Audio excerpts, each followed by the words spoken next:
Oh no no no no no no.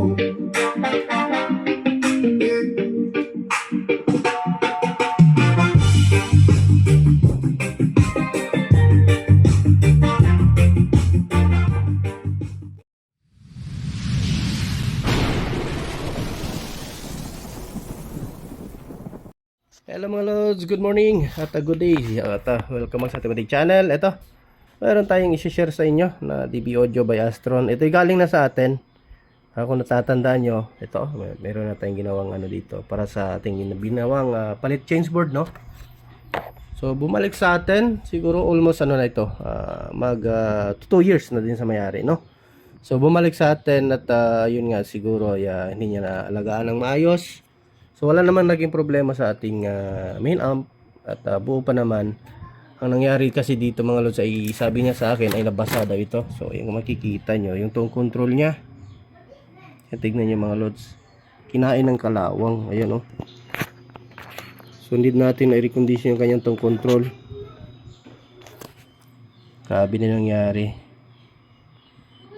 So, di ko alam kung anong ihi ba ito. Parang sabi niya, parang ihian ng mga ano niya ata, apo. Grabe talaga, ayan oh. Tingnan nyo. Di lang ito, kung tubig lang ito, hindi ganyan eh. Nagre-rainbow-rainbow pa yung ano eh. Nagre-rainbow-rainbow pa yung kalawang. So, yun naman yung sinabi niya sa atin ay naihian daw ito. So, ito. At yung min amp natin walang problem. Ito lang talaga yung pinaka-tone control niya at saka pinaka-master volume board, no? So, ayan. At bago natin to simulang labhan at i-recondition yung kanyang tone control, baka hindi ka pa nakasubscribe dyan, baka naman. So, pakita din ang notification bell at ilagay sa all para laging updated. So, bumalik nga sa atin, kaso iba na naman yung problem. So, tibay din yung ginawa nating amplifier kasi nga ay hindi naman nasunog. Bumalik, iba ang problem. Kinalawang. So, ayan. Grabe talaga nangyari dito. At yung mga volume eh. Yan o, wala na. O, sa likod, corroded. Grabe. Ito. Basag. Ano kaya nakatapan dito? Parang hindi naman ihi. Parang hindi ihi yung ano. Or ihi ba ng bata? Ganito. At yung ano niya, master volume pala na tanggal-tanggal. Grabe. Labahan muna natin. Sama dun sa isa.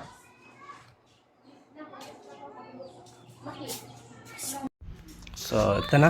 At sobrang tigas kunat nung kalawang tanggalin. So ito lang hinat kahit anong ano ko brush. So iano lang natin ngayon. Pag matanggal natin to lahat ng parts, tanggalin natin lahat ng parts, tapos iano natin to ng suka or ng vinegar. So pareho lang yung suka at saka vinegar. And then dito din ganun din. Medyo natanggal naman yung ibang ano, yung rainbow. Kung nakipansin nyo, wala na yung mga rainbow. So yung tigas na tayo, dumikit na sila sa board eh. Kahit nilagyan ko na ng chlorine ito, wala pa rin. Hindi talaga matanggal. So suka lang makatanggal yan. Tanggalin ko muna lahat ng parts mga lods, continue lang tayo. So ay mga lods, ito na tayo. Continue ulit at natanggal na natin lahat. Kailangan natin ito matanggal kasi pag hindi yan na matanggal ay babalik ulit yung kalawang yan. Yung mga butas-butas niyan sa ano, may ano na yan ang kalawang eh. Kumbaga may lamat na yan. So hindi naman ito dito, hindi ko na tinanggal kasi wala namang kinalawang. Dito lang talaga. So ito na yung natanggal natin lahat oh. Grabe. Tapos sinil ko lang ito, ano mga lads, kaya nagpresyo 500 lang daw. 500 lang daw, no? Siya na lang nagpresyo kasi may warranty pa daw sa atin. Hindi naman kasalanan natin to. Kayo ba mga lods, kung kayo magpaayos sa akin tapos kinalawang, tapos kayo yung mag-ano sa presyo, kung magkano yung presyo ng technician, hindi ko naman kasalanan. Kasi nga under warranty pa daw. Walang yan. So ito, at yan suka Tanggalin natin tong parang marking, ano ng ano. Tingnan nyo mga lods ha. Ito lang yung pantanggal ha. Baka may mga kinalawang kayong ano dyan. Ay, babad nyo lang kaunti. At lalambot din yan. Para yung butas-butas mapasok ng suka. Ay, ang problem natin ngayon ito ang pagtanim. Wala na yung mga markings. Hirapan tayo sa pagtanim nito. So, ayan.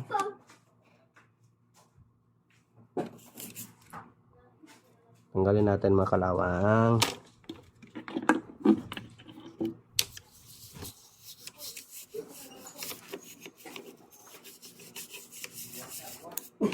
Lagyan natin dito sa ating ito. Kus lang. Babad muna natin para lalambot yung kalawang.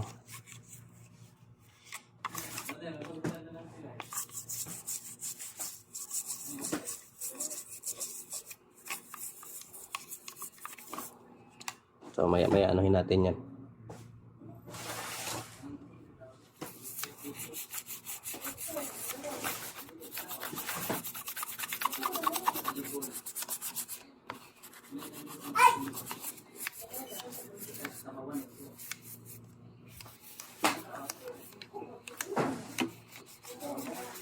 Pumuti-puti na kahit papano.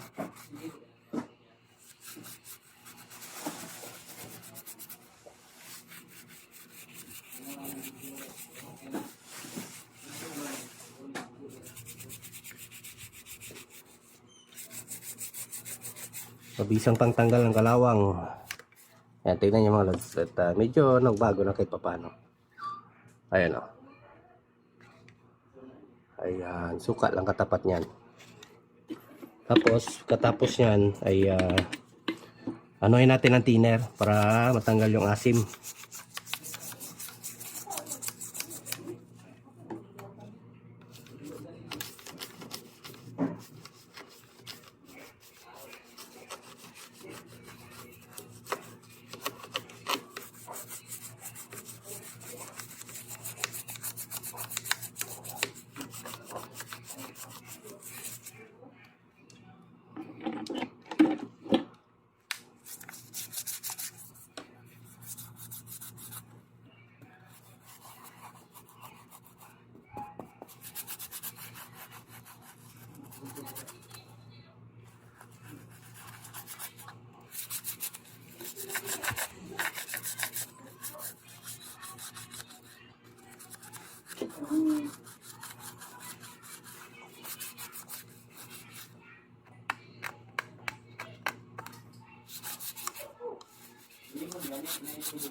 Ang labi nga natin kaya paanuhin eh.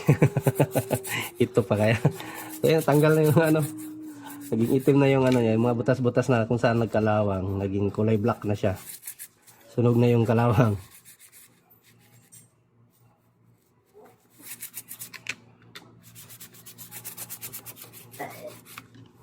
Ito din natin para yung corrosion. Yan o. Puti na.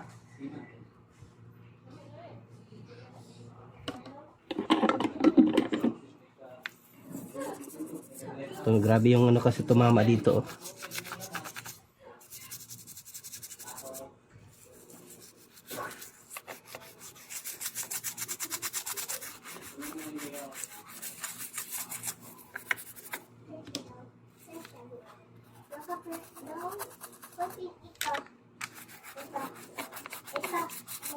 Wala na yung mga markings sa oh.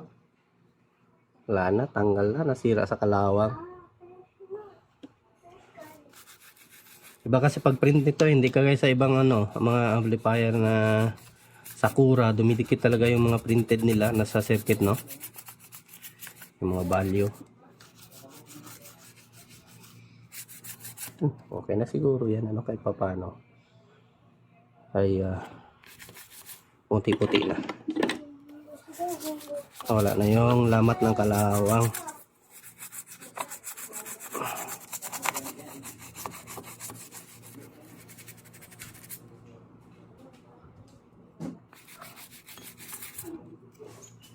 Dito tayo, balik tayo dito ulit. Dahil dito talaga yung nagre-rainbow.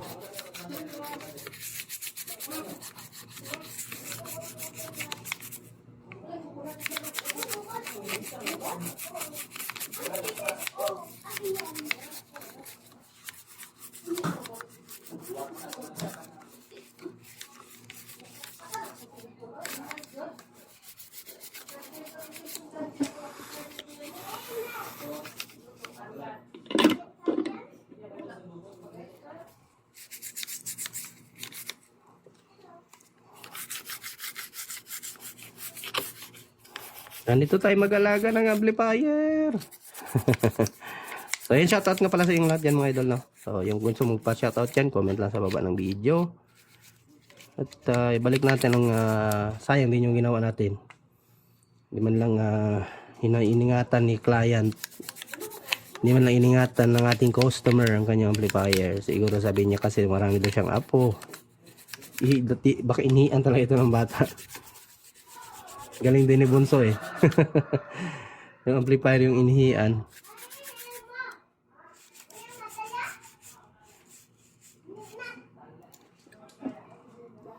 Ito, continue lang tayo. Patay, babad lang muna natin to. Then balik na lang tayo ulit, no? Kapag okay na. So yung mga lods, ito na. At natapos na natin yung mga resistor. Capacitor na naman. So yan, may tanim na lahat ng resistor yan. So medyo natagalan tayo dahil sa nabura nga yung nabura nga yung mga value sa board ay pahirapan talaga sa pag-trace. Ayan, dito din. Tapos na. So ito, nilagyan ko ng mga stick glue kasi naaalog-alog yung gumagalaw-galaw. Magiging prone pa sa yung magwala-wala yung tunog. Nilagyan ko ng stick glue. Wala tayong pampalit na wala tayong ganitong stock, naubos agad eh. Mas kasi pag may recondition, pinapalitan ko din to eh. Wala, mga concert. Ayan, tapos na. Yung paano na lang, hindi pa naputulan ng mga paa. Sunod natin dito is yung IC muna kasi mahirapan tayo pala maglagay pag yan. Ito ganun din. Paano lang yung hindi pa naputol. So, mga tinanggal natin. Dami. Busisi talaga.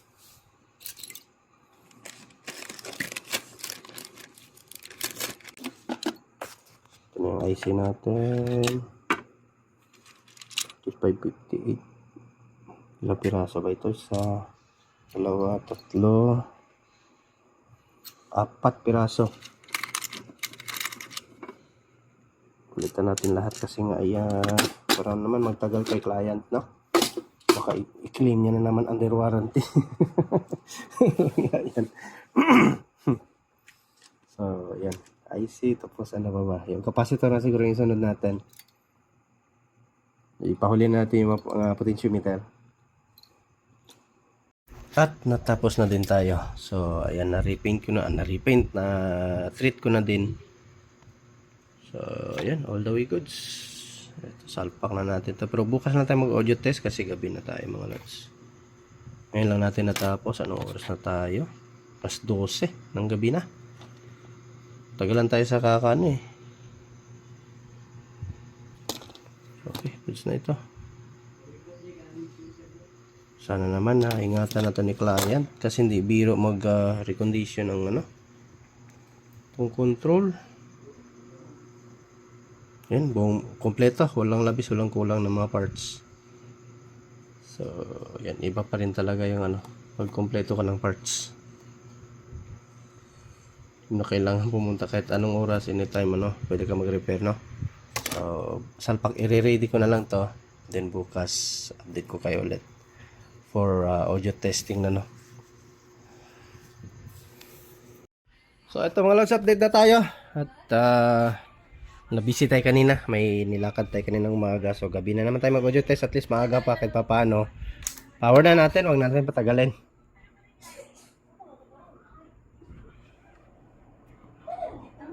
Hindi natin mawala yung kulay red.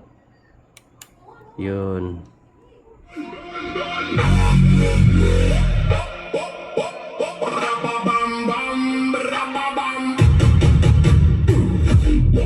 Nagaingon ka na po, pero di ko mahulong. Sa imong mata init, sa imong tingog kulog.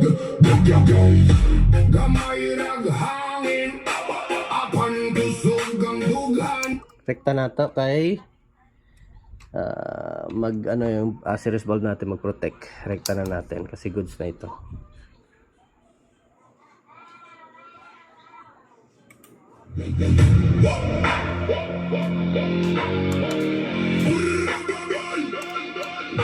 Bigas pa naman, no?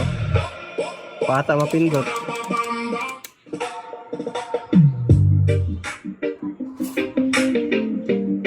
Oh no no no no no no.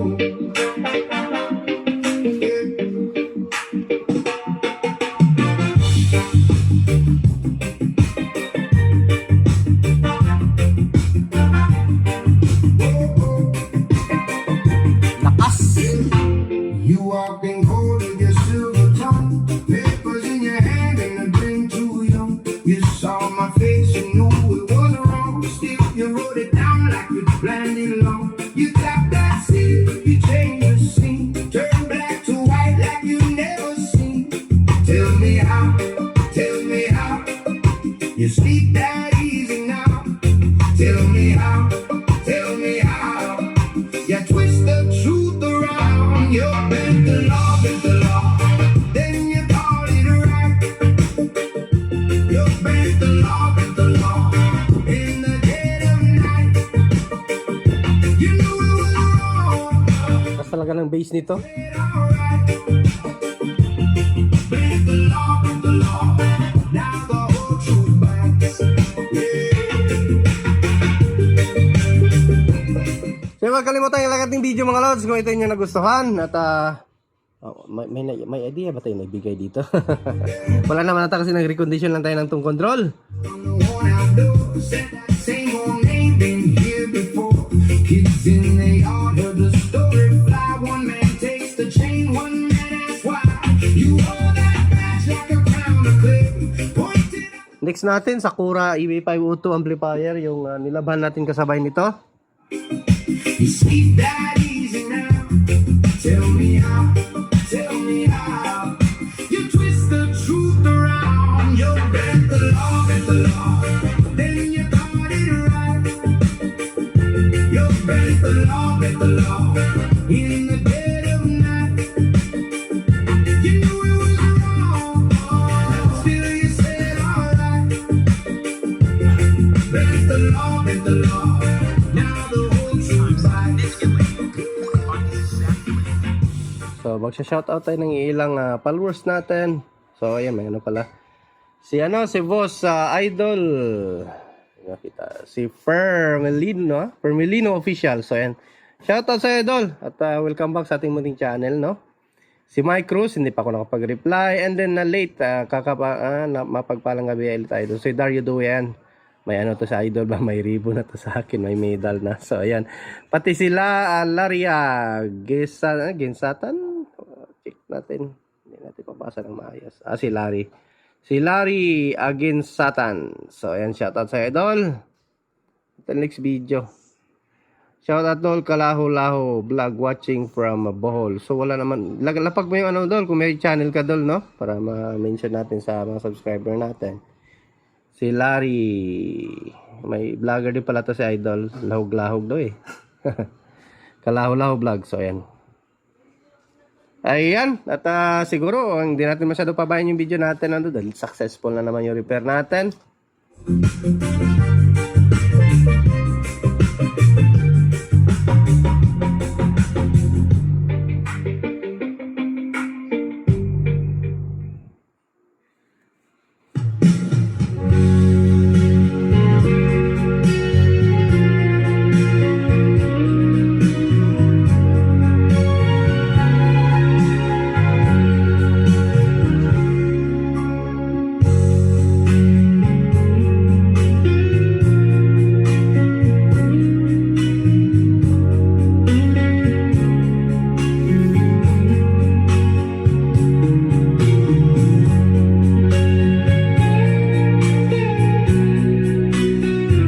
Ayan, thanks for watching mga lods. At hanggang dito lang muna yung video natin. Until next video, continue lang tayo sa ating mga repair at pag-share ng idea. So, ayan, magandang buhay idol. At ako lang. Bye-bye.